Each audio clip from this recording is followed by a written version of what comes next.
Orphan Black just ended, and with it we've lost television's best performer over the last 5 years. But in this video, I'm looking to break down the main thesis of Orphan Black. If you're unfamiliar, Orphan Black was a show on BBC that starred Tatiana Maslany as about 12 different clones, all with unique personalities, worldviews, and hairstyles.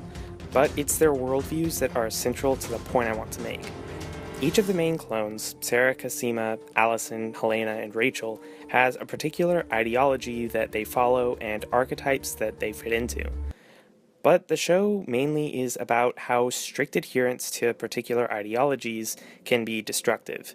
Early on, this is best demonstrated through Helena. At the beginning, Helena strictly adheres to the Prolethean ideology, one of religious extremism.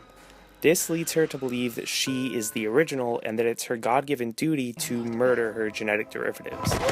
Of course, Helena is not the original, and she comes to realize that her blind devotion resulted in her being used to carry out an agenda that was harmful to her and her sisters.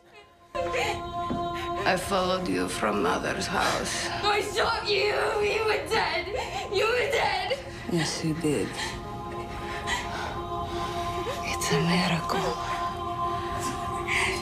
We were meant to be together. Stay away from me!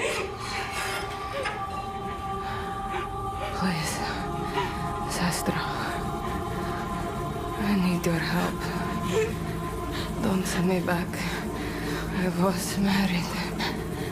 I think he took something from inside of me. This is a theme that recurs throughout the show. When Cosima strictly adheres to her scientific ideology, she ends up being lulled into a false sense of security and has information stolen. Sarah often falls back on her old hedonistic ideology, which usually places her and those who depend on her in danger. Characters who become slaves to their ideologies on Orphan Black either eventually learn to adapt or they die. The antagonists, from Dr. Leakey to P.T. Westmoreland, all blindly follow their chosen ideologies. Rachel, the show's longest-running antagonist, repeatedly faced problems because of her inflexible ideology and only saved herself because she allowed her worldview to shift. By giving each clone a specific ideology to follow, Orphan Black guarantees each of the sisters will fall into a specific archetype. Cosima, the smart one, Sarah, the rebel, Rachel, the corporate killer, Allison, the soccer mom, Helena, the psychopath. But as the clones evolve and grow, they twist and break these archetypes. Cosima chooses to trust Delphine despite Delphine's past betrayal. Sarah chooses to be a mother to her child and to rejoin her family. Rachel eventually helps the clones instead of grasping for power.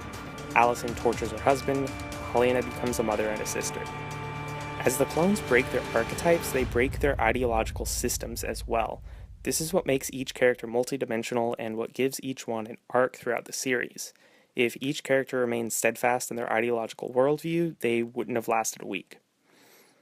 This plays into how Orphan Black places a very postmodern distrust in institutions. While most of the individual characters on Orphan Black are ideologically flexible, the institutions are not. Neolution, a sort of cult built around self-directed evolution and the main institutional opponent for the clones, is completely inflexible. The goal of Neolution is to direct evolution to build the perfect human. First of all, assuming that anything could be objectively perfect, even in a thought experiment, is a very modern idea and is the exact line of thinking that postmodernists rebelled against. But second, Neolution allows its ultimate goal to justify moral atrocities. This is true of every institution on Orphan Black. The show links ideological flexibility to individuals, but argues that when institutions are formed, that flexibility dissipates and growth is stunted. This is what leads to murder, war, genocide, bad stuff. But when characters adapt and change their worldviews, they are able to find freedom from individual ideologies and find their best lives. They move forward with the knowledge that those lives are not and never will be perfect or complete, but that they will continue to grow and evolve because that's what it is to be human. As always, thank you guys so much for watching. Sorry it's been a while since I posted a video. I had a kind of hectic work schedule and then a pretty bad throat infection that pretty much kept me from talking. But thanks for bearing with me. Remember to subscribe if you really want to support the channel, and you can donate to me on Patreon as well. The link's down in the description. and I'll see y'all next time.